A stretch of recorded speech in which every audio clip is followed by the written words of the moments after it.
Today we're going to work on integers and negative numbers. This is pronounced integers. So label your notes, integers and negative numbers. Okay, some background. You don't have to write this down. I'll tell you what I want you to write down. Any number greater than 0 is a positive number. On a number line, numbers to the right of 0. So 0.5, 7, 22, 22 and a half. Those are all positive numbers. A negative number is any number less than 0.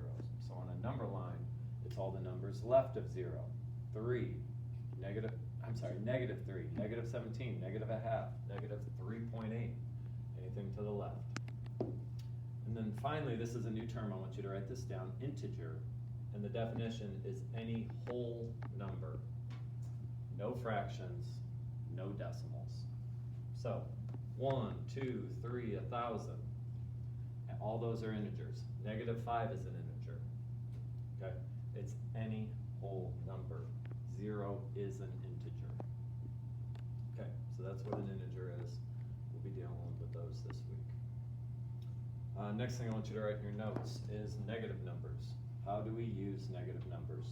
I'm going to give you a couple specific applications for negative numbers. First, we use negative numbers to measure temperature. So here we have Fahrenheit. Any number below 0 is negative. 0 is freezing in Fahrenheit. In Celsius, it's a little different. Negatives are used to measure temperature. We use negatives to measure below sea level. So where we have our sea level, anything below that, we would put on a vertical number line and use negatives. I like using vertical number lines a lot this week. We use negatives for money when we're in debt, when we owe money. So if you owed the bank money, like if you had a car loan, it could be minus $5,000 or whatever the loan is for. We use negative numbers in sports, like in football and golf and some other sports too. In football, Tom Brady ran for negative 5 yards against the Colts. You don't have to write these examples, just sports. Jordan Spieth shot 4 under par, 4 better than par. We use negative numbers on timelines. So Julius Caesar died in 44 BC. Herod Agrippa died 44 AD. They did not die at the same time, with the year 0 in between there. So we have positive 44, negative 44, so they died 88 years apart from each other. Okay, so those are some uses of negative. Let's look at some words that help us determine positive or negative. Okay, so some words that would work for positive, and I want you to write these words down. So we have positives, words like up, gain, increase, filling, above, rise, deposit. Deposit has to do with money, when you put money in. These are 7 positive words. There are more than that. There's 7 of them. Okay, let's look at some negative words then. So, make a list of positives, a list of negatives. Well, we look at the antonyms. The opposite of up is down. The opposite of increase is decrease. The opposite of above is below. The opposite of gain is to lose. The opposite of filling would be emptying.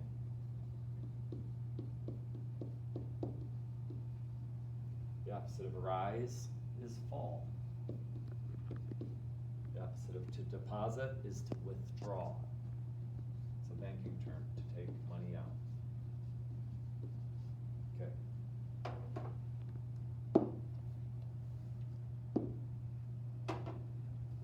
Next, let's look at some samples and see what integer makes sense. It could be a positive integer or a negative.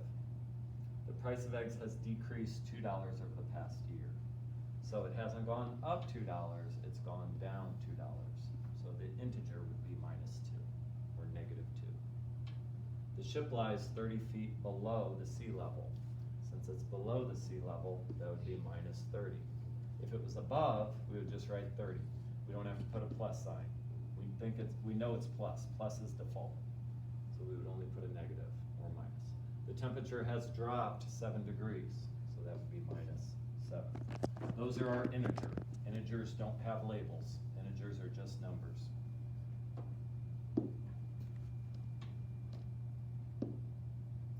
Okay, let's talk about number lines for a minute. Usually when we deal with number lines, we start at 0, we go to 10, but we do know that there's open arrows on both ends. So we can keep going this way, we can keep going this way. So this week we're gonna use number lines a lot, going past 10.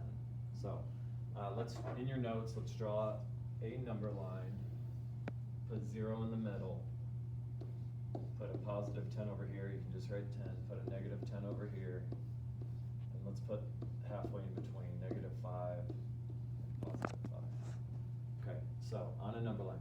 We could turn this vertical. I like to think about it vertically turned. But as we go here, the numbers get bigger or higher. As we go this way, the numbers always get smaller. Any number on this side of the number line is smaller than a number on this side. Okay, so if we have these coordinates, let's start with coordinate A here. If this is 0 and this is 5, we know it's going to be positive 3. For B, if this is 0 and this is negative 5, don't do this, don't say negative 6, negative 7, negative 8. No, here's 0, so negative 1, negative 2.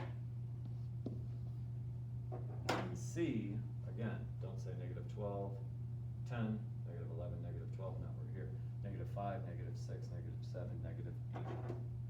Okay, so we're going, counting like in a mirror for these.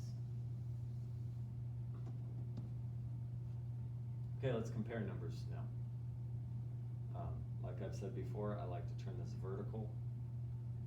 We can plot them, and whatever to the right is bigger, or if we turn this vertical, and you can just turn your paper easily, whatever's higher is bigger. Okay, so comparing 4 and negative 1. So if this is my sea level here, 4 above, 1 below, 4 is obviously bigger. Positive numbers are always bigger than negative numbers. If you have a positive and a negative, positive's bigger. Negative 1 and 0, well, if you think where 0 feet is, and negative 1, 0 is bigger. Negative 3 and negative 4. If you're 3 feet underground or 4 feet underground, 3 is higher, negative 3 is bigger. We could look at that in the number line if you need to. Here's negative 3, here's negative 4. So negative 4 is smaller. Negative 3 is 513, or negative, well, it doesn't even matter what this is. If it's negative, 513 is bigger. Negative 6 or negative 22. Negative 6 on my number line is here. Negative 22 on my number line is somewhere over here. So negative 6 is bigger. Okay. Would you rather owe someone $6 or $22?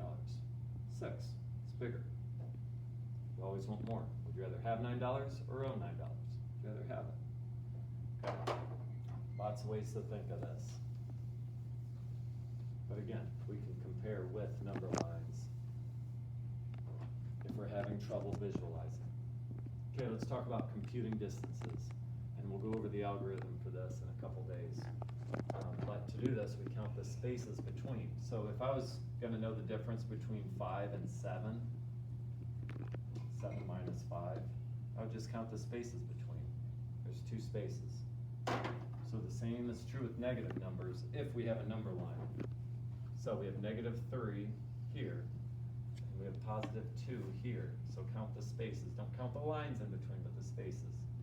So this is 3 away from 0, and that's 2 more on that side of 0, so it's a total of 5.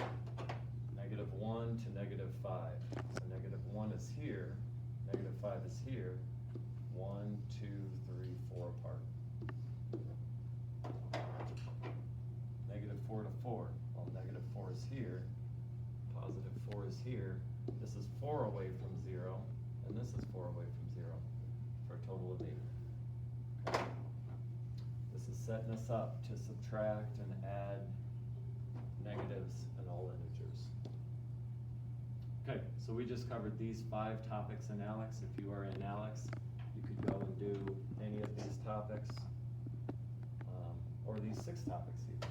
And there's even more you could jump into. We do have an integers pie slice. There's also the whole numbers pie slice that has some of these in it too. All right, thanks.